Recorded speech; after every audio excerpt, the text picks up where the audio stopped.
Gi, você vive falando aqui no seu canal que eu posso ser amigo de Deus, que nós podemos ser íntimos, podemos nos relacionar.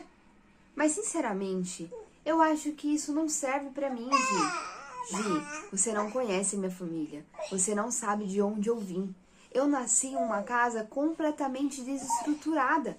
Eu não tive pai, eu não tive mãe.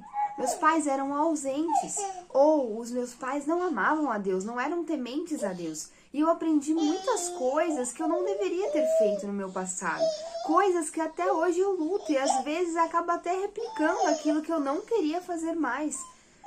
Gi, eu acho que isso não é pra mim. Hoje eu quero te apresentar uma família. Essa família que nós vamos conhecer, ela vai nos acompanhar por muito tempo ainda na nossa história aqui que estamos estudando nesse canal. Então é importante que você conheça essa família.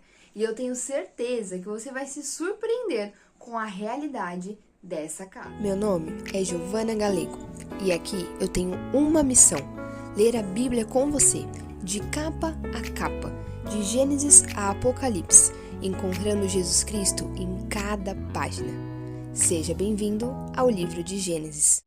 Hoje nós vamos ler de Gênesis capítulo 11. Nós vamos ler do versículo 10 ao versículo 32. E nós vamos começar a nossa leitura falando a respeito da descendência de um homem chamado Sem. Caso você tenha caído aqui de paraquedas, eu quero te contextualizar. Sem era um dos filhos de Noé, e ele foi escolhido por Deus para dar continuidade a uma promessa, ou melhor, para carregar a promessa em seu coração e transmitir essa promessa aos seus descendentes. Deus escolheu nascer através da linhagem de Sem. Sim, é isso mesmo que eu estou te dizendo. Deus escolheu, Deus decidiu nascer entre os homens. E ele nasceria dentro de uma família. Família essa que seria descendente da família de Sem. Sem, filho de Noé. Noé, o homem escolhido por Deus para dar continuidade à espécie humana após o extermínio realizado e provocado pelo próprio Deus diante de tamanha perversão que estava acontecendo entre os seres humanos. Uma vez que o pecado entrou no mundo, veio com ele o seu salário, a morte. E agora o ser humano, ele passaria pela morte física e também se tornou um ser espiritualmente morto. E, portanto, já não podia mais se relacionar com o seu Criador. Mas lembre-se, o homem foi feito para se relacionar com Deus. Portanto, dentro do coração do homem agora existe um buraco, um vazio, e ele é eterno, porque ele só pode ser preenchido por Deus, o único que não tem um começo e que não tem um fim. Essa ânsia, esse vazio, vai fazer com que toda a humanidade tenha alguma compreensão a respeito de um ser superior. Vai fazer com que toda a humanidade viva em torno de algo que considera superior do que ele mesmo. Alguns vão considerar que isso é de fato um ser divino. Outros vão colocar no lugar desse ser divino coisas materiais. E outros, os seus próprios orgulhos e vaidades. Mas todos os seres humanos constroem a vida ao redor de algo. Algo que eles vão tratar como superior a eles mesmos. Algo que representa a ideia do divino em seus corações. Um grito de desespero para que esse vazio seja, por fim, preenchido. Não é em vão que perguntas como por que eu existo, de onde eu vim, por que nunca estou satisfeito, será que Deus existe? Será que Deus pode me ouvir? E a tentativa de se comunicar com Ele acompanham a realidade de toda a humanidade desde o princípio. Além desse vazio, dessa ânsia que impulsiona o homem a buscar por algo superior, outra coisa que parece que a humanidade compreendeu desde os primórdios é que para se aproximar de Deus é necessário a existência de um sacrifício. Não é em vão que até mesmo as civilizações mais antigas, nas suas mais diversas religiões, sempre envolviam algum tipo de sacrifício. Sacrifícios esses que envolviam o derramamento de sangue, fosse de animais ou fosse do próprio ser humano. Parece que eles entenderam bem aquilo que Deus ensinou para Adão antes de colocá-lo fora do jardim, quando sacrificou um animal para vestir a Adão e Eva e cobrir a sua vergonha, cobrir o seu pecado. Parece que o homem captou muito bem essa ideia de que é necessário que um sacrifício seja realizado para que o homem se aproxime do divino. Nós vamos ver então agora quem são esses descendentes de Sem. Vamos conhecer essa família e vamos entender como eles vivenciavam a ideia do divino e a ideia do sacrifício. Versículo 10. Este é o registro da descendência de Sem. 2 anos depois do dilúvio, aos 100 anos de idade, Sem gerou Arfaxade. E depois de ter gerado Arfaxade, Sem viveu 500 anos e gerou outros filhos e filhas. Aos 35 anos, Arfaxade gerou Salá. Depois que gerou Salá, Arfaxade viveu 403 anos e gerou outros filhos e filhas. Aos 30 anos, Salá gerou Éber. Depois que gerou Éber, Salá viveu 403 anos e gerou outros filhos e filhas. Aos 34 anos, Éber gerou Peleg. Depois que gerou Peleg, Éber viveu 430 anos e gerou outros filhos e filhas. Aos 30 anos, Peleg gerou Reu. Depois que gerou Reu, Peleg viveu 209 anos e gerou outros filhos e filhas. Vamos parar por aqui por enquanto. Você deve se lembrar dos textos anteriores que depois que o dilúvio aconteceu, Deus vai dar continuidade à humanidade a partir de Noé. Noé vai ter 3 filhos, Sem, Cã e Jafé, e a partir dos seus filhos, todos os povos da terra vão ser originados. O Sem é aquele que carrega a promessa, é aquele que carrega a esperança de que o próprio Deus nasceria em sua família e reconectaria a humanidade ao Criador. É por isso que agora, na continuação do capítulo 11 de Gênesis, Moisés, o autor desse livro, ele vai afunilar um pouquinho mais a respeito da descendência de Sem. Os outros povos, os descendentes de Jafé e os descendentes de Cã, eles vão ficar agora um pouquinho de lado.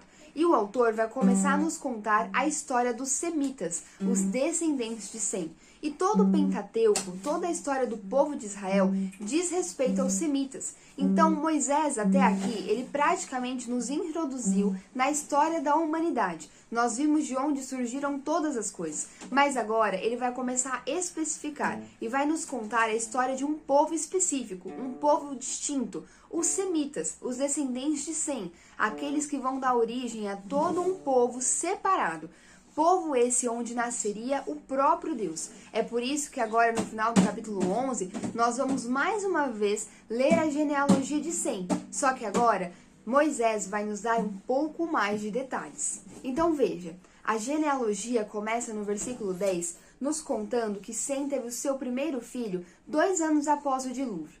Depois nós vamos ver outros filhos e vamos dar continuidade à genealogia, até chegar lá em Peleg. Você deve se lembrar também nos vídeos anteriores que Peleg significa divisão e que ele nasceu no período em que a terra se dividiu. Essa divisão da terra muito provavelmente diz respeito ao episódio da Torre de Babel, onde as línguas se dividiram e por consequência as pessoas se dividiram em diferentes nações. Pode ser também que naquele período tenha acontecido a divisão do próprio continente, a derivação continental, uma teoria que busca justificar essa configuração dos países que nós temos hoje. Por que eu estou fazendo questão de lembrar isso para você? Para que você veja que essa genealogia, ela percorre um tempo histórico muito extenso. É claro que vários nomes foram omitidos aqui. Aprove a Deus colocar no texto bíblico esses nomes específicos, e não todos os nomes que compõem os descendentes de Sem. Então, ela cobre um vasto tempo.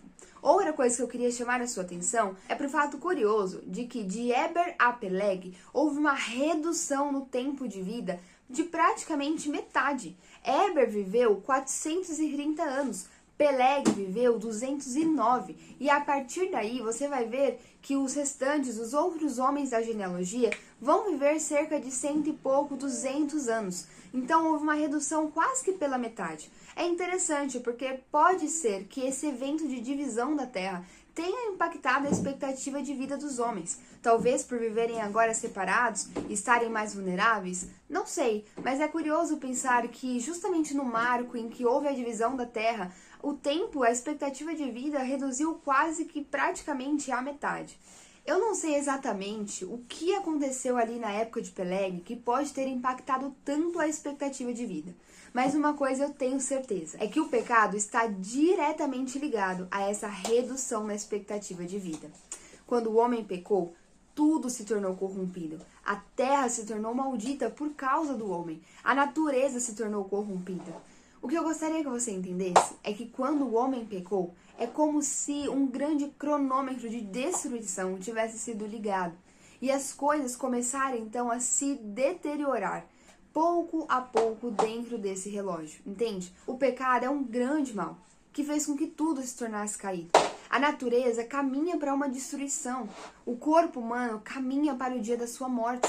Dia após dia, as nossas células envelhecem. Dia após dia, a natureza se torna mais poluída, mais contaminada, e a vida vai se tornando mais difícil aqui. As estações mais atrapalhadas, as temperaturas mais extremistas e mais difícil de se viver.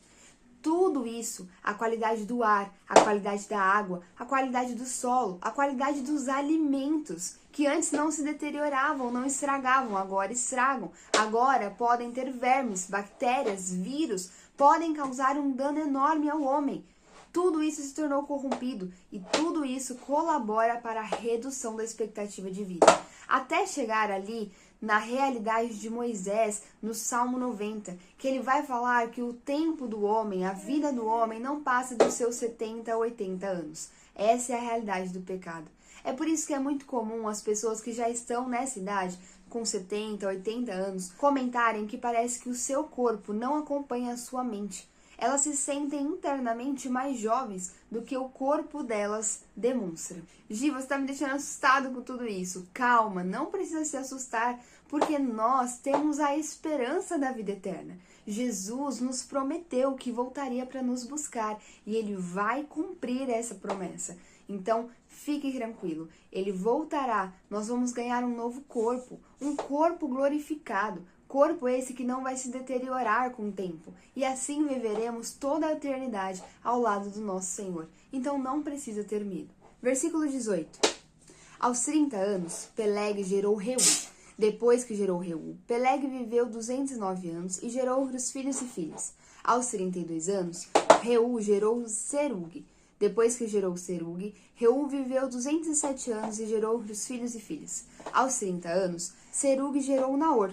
Depois que gerou Naor, Serug viveu 200 anos e gerou outros filhos e filhas. Aos 29 anos, Naor gerou Terá.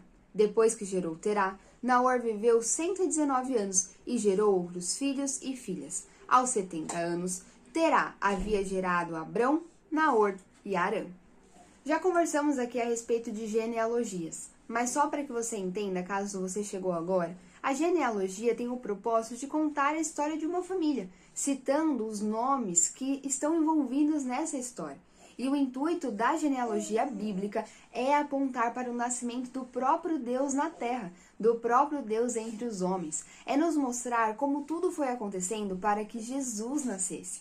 Nós estamos agora vendo a terceira genealogia já da Bíblia. E essa é uma genealogia considerada das mais enxutas, das mais diretas e objetivas. Vocês devem se lembrar das duas que nós já vimos. E as duas que nós já vimos, Moisés, o autor do texto, ele faz algumas observações. Ele para em algumas pessoas e nos dá alguns detalhes dessas pessoas.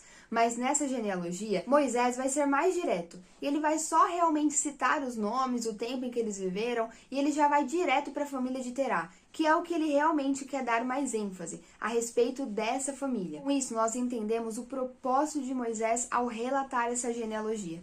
Ele tinha como propósito conectar toda essa história do começo da humanidade a uma figura muito importante, Abrão.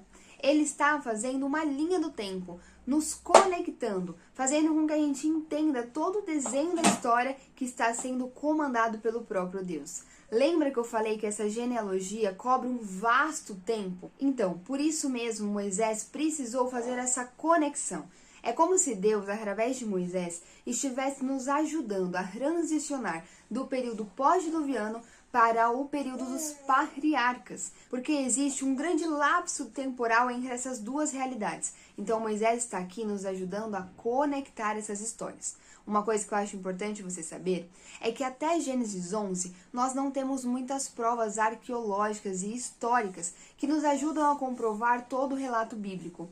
A partir de Gênesis 12, vocês vão perceber aqui nos vídeos que essas provas arqueológicas, históricas e geográficas, elas vão ser muito mais presentes e vão confirmar e comprovar boa parte do texto bíblico. É por isso que alguns especialistas não consideram o que está antes de Gênesis 11. Eles acham que a história só é história a partir de Gênesis 12. Mas isso é uma tristeza, porque se a gente descarta tudo que está até Gênesis 11, pensa o quanto essas pessoas não estão perdendo.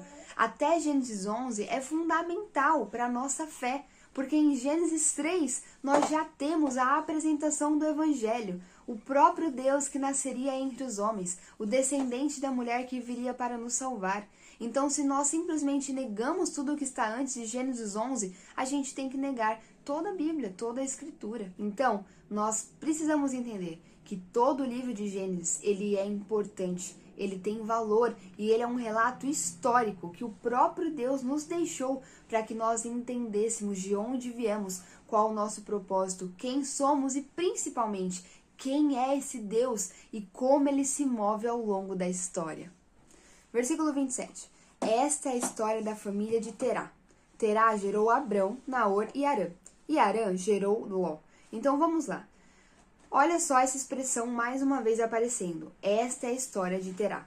Toda vez que Noé faz isso, é uma marcação temporal. Ele está chamando a nossa atenção. Ele vai agora nos dar mais detalhes a respeito de Terá e dessa família. E se Moisés, o autor do texto, está nos dando mais detalhes sobre isso, é porque ele quer que a gente preste atenção, porque essas informações serão importantes para a gente entender o desenvolver da história. Então vamos prestar atenção. O que ele nos contou até agora é que Terá teve 3 filhos: Abrão, Naor e Harã. E Harã teve um filho chamado Ló. Então veja, ele está nos apresentando as pessoas que vão compor a história que nós estamos entrando, que nós estamos iniciando. Versículo 28. Harã morreu em Ur dos Caldeus, sua terra natal, quando ainda vivia Terá, seu pai. Então veja, ele vai nos dar mais uma informação. O terceiro filho de Terá, Harã, ele morreu. E ele morreu em um lugar chamado Ur dos Caldeus. Ele morreu quando seu pai Terá ainda estava vivo. Então Terá viu a morte do filho e ficou responsável pelo cuidado do seu neto, Ló. Então entendemos isso, compreendemos isso que aconteceu dentro da família.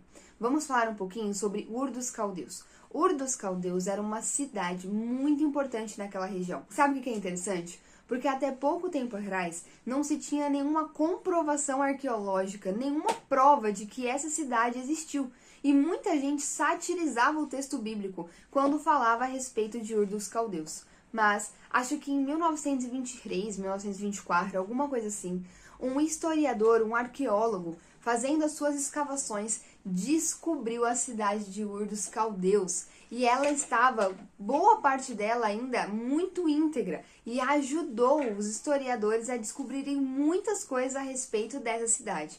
Uma das coisas que eles descobriram é que essa cidade era extremamente avançada em tecnologia para sua época. Eles tinham muito entendimento a respeito de matemática, geometria e medicina. Eles encontraram vários protocolos médicos escritos em placas de argila. Isso é incrível, não é? Eles também perceberam que toda a estrutura arquitetônica da sociedade, daquela cidade, apontava para um desenvolvimento tecnológico muito apurado. Com todas as evidências, eles chegaram à conclusão de que Ur dos Caldeus era uma cidade extremamente importante naquela região. Era uma cidade rica, próspera e um centro para todas as cidades ao redor. Outras coisas que eles descobriram é que a cidade se organizava em torno de um templo central. Esse templo foi encontrado e ele lembra muito a estrutura de um zigurate, muito parecido com a Torre de Babel. Então o zigurate encontrado em Ur dos Caldeus seria o zigurate da Torre de Babel? Não, não há evidências que possam dizer isso.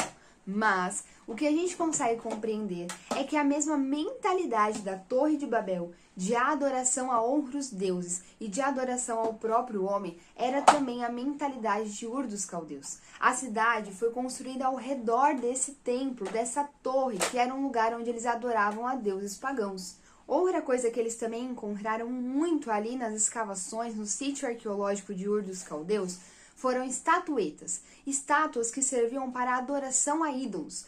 Essas estátuas eram vendidas e as pessoas que levavam essas estátuas ao templo levavam junto com as suas doações. E quando elas colocavam essas estátuas dentro do templo, elas acreditavam que era uma forma de fazer com que os deuses se lembrassem delas, os sacerdotes se lembrassem de interceder por elas e, principalmente, era como que se elas pudessem transferir à estátua a sua presença ali no templo. Era então como se elas estivessem orando 24 horas por dia através daquelas estatuetas. O que isso nos diz? Isso nos revela que a família de Terá vivia em uma região extremamente idólatra. Uma região que era famosa, inclusive, pelos seus templos e pelos seus deuses. Gi, isso quer dizer que a família de Terá era uma família idólatra? Só isso não. Porém, em Josué capítulo 24, versículo 1 e 2, a Bíblia vai nos contar que a família de Abraão era uma família extremamente idólatra. O que é uma família idólatra? É uma família que constrói a sua vida e gira todos os seus valores e todos os seus dias ao redor de qualquer outra coisa que não seja o único Deus existente. É claro que nesse contexto de Ur dos Caldeus, nós estamos falando de uma família que adorava imagens, adorava deuses criados pelos próprios seres humanos. Lembra que eu falei para você no começo do vídeo de que a humanidade carrega dois aspectos desde os primórdios? Um certo impulso interno que faz a humanidade buscar por um ser superior, por uma divindade. E o segundo é que parece que o homem compreendia a necessidade de um sacrifício. O que eu quero que você entenda? Ur dos Caldeus era uma cidade que cultuava os deuses da lua. Ou seja, eles tinham essa busca por um ser divino. Outra coisa, eles praticavam também sacrifícios de seres humanos em prol desses deuses. Mas então, o que aconteceu com a fé verdadeira? O que aconteceu com a verdade a respeito do Deus verdadeiro ao longo de todos esses anos? Porque eles mantiveram o entendimento a respeito de um ser superior e mantiveram a compreensão de que é necessário um sacrifício para se aproximar desse Deus. Mas por que todo o restante se perdeu? Por que não se falava mais a respeito do Deus verdadeiro? Porque ele não era o Senhor da vida dessas pessoas. Lembra que eu falei que essa genealogia cobre um grande tempo na história? Ao longo do tempo, as gerações não foram passando adiante a verdade a respeito do Senhor e a verdadeira fé foi se perdendo. Então veja, até mesmo um semita, Terá era um semita, um filho de Sem, um descendente de Sem, aquele que foi escolhido por Deus dentre os filhos de Noé para dar continuidade, para carregar a promessa de que o próprio Deus nasceria entre os homens.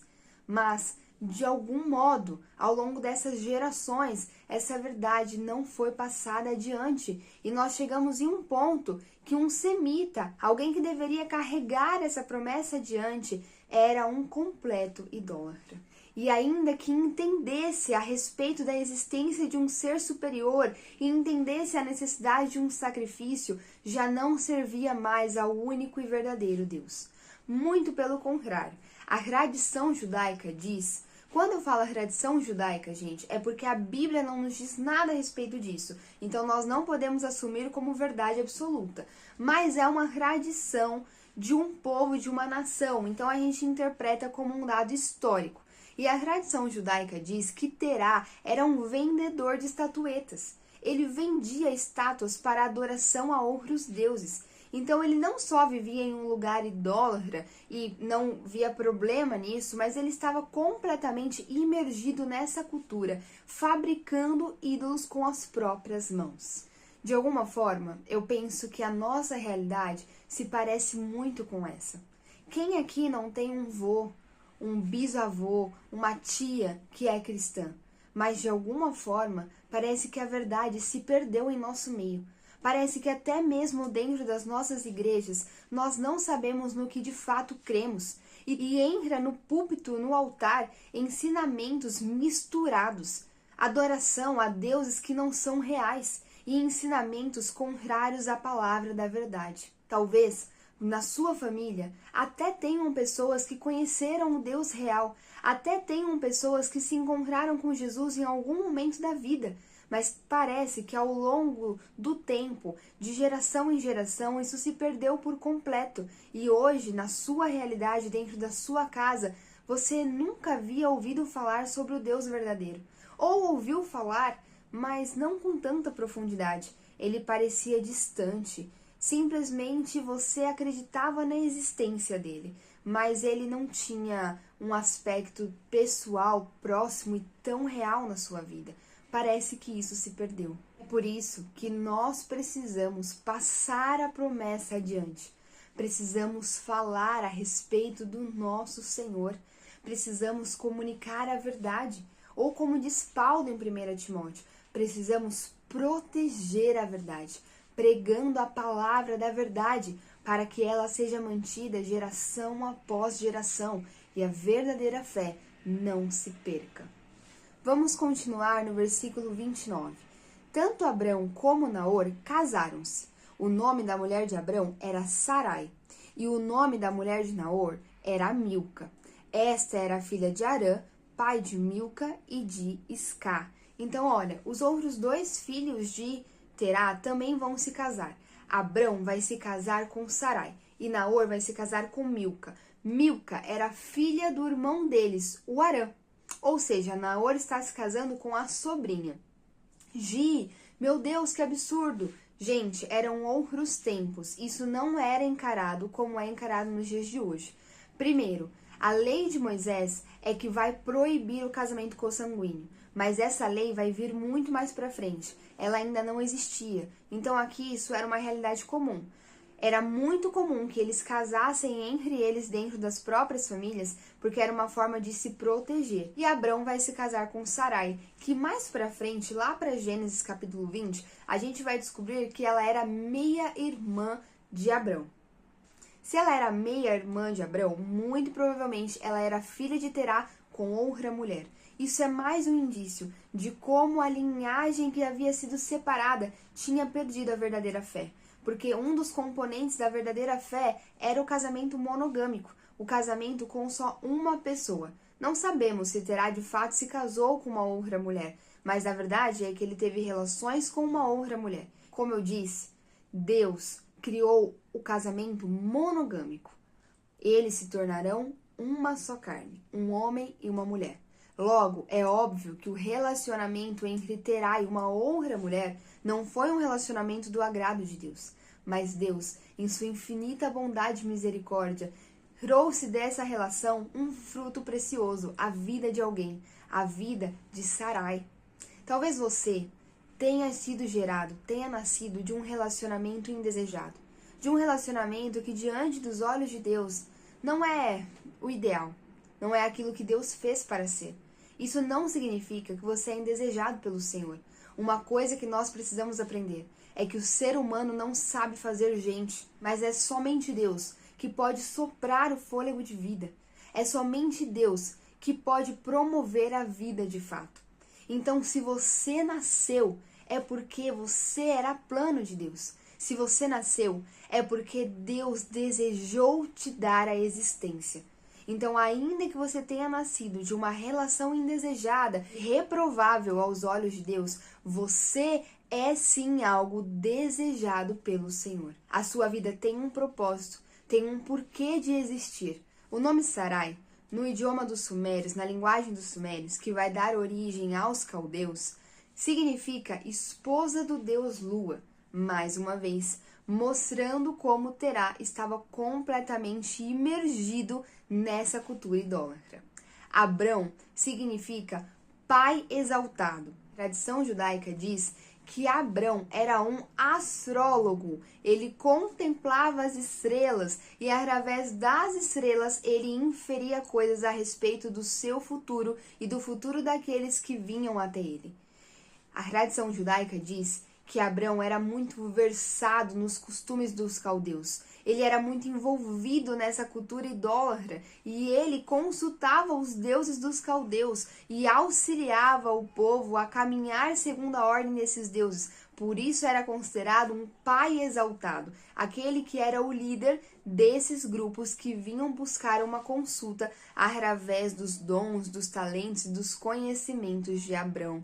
Mais uma vez mostra que Abrão vem de um lar completamente imergido em uma cultura idólatra e contrária ao coração de Deus. Versículo 30. Ora, Sarai era estéril, não tinha filhos. Grave essa informação. Sarai, a esposa de Abrão, era uma mulher estéril e não tinha filhos. Moisés está nos adiantando essa informação para que você possa compreender o que vai vir à frente com muito mais profundidade. Versículo 31. Terá tomou seu filho Abrão, seu neto Ló, filho de Harã, e sua nora Sarai, mulher de seu filho Abrão, e juntos partiram de Ur dos Caldeus para Canaã. Mas ao chegarem a Harã, estabeleceram-se ali. Terá viveu 205 anos e morreu em Harã.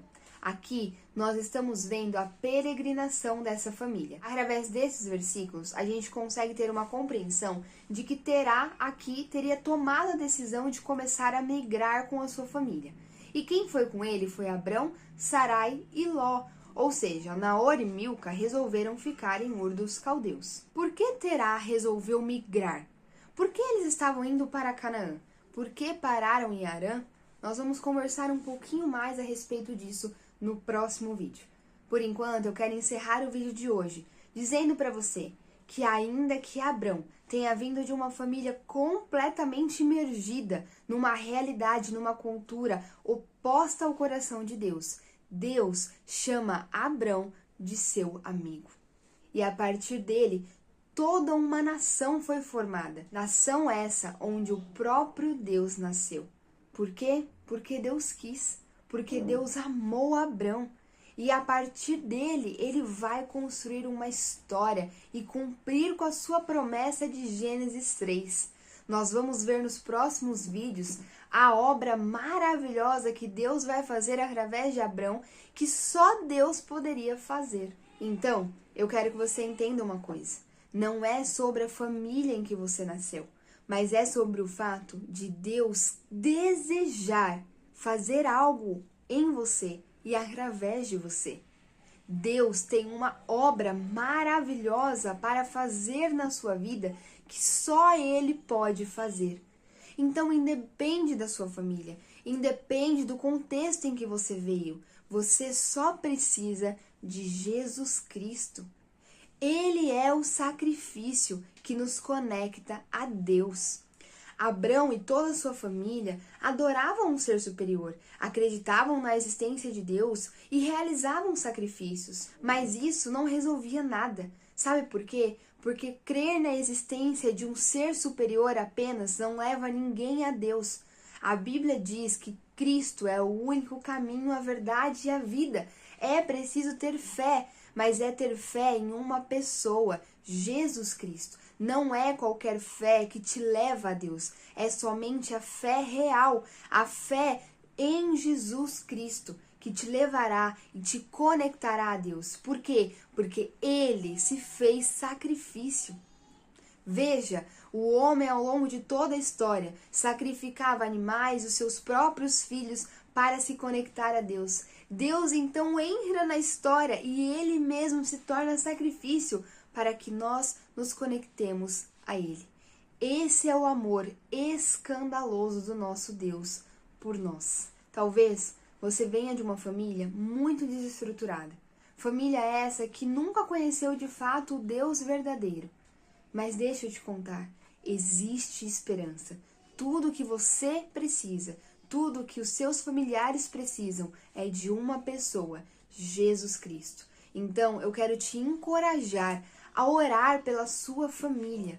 Peça ao Senhor que o vento do Espírito Santo sopre também sobre o coração deles e que eles possam ver aquilo que não viam antes e que o Senhor possa começar uma obra que só Ele pode fazer na vida dos seus familiares. Te espero no próximo vídeo para juntos começarmos a ver tudo que Deus vai fazer na vida desse homem que veio de um lar tão atrapalhado. Deus te abençoe.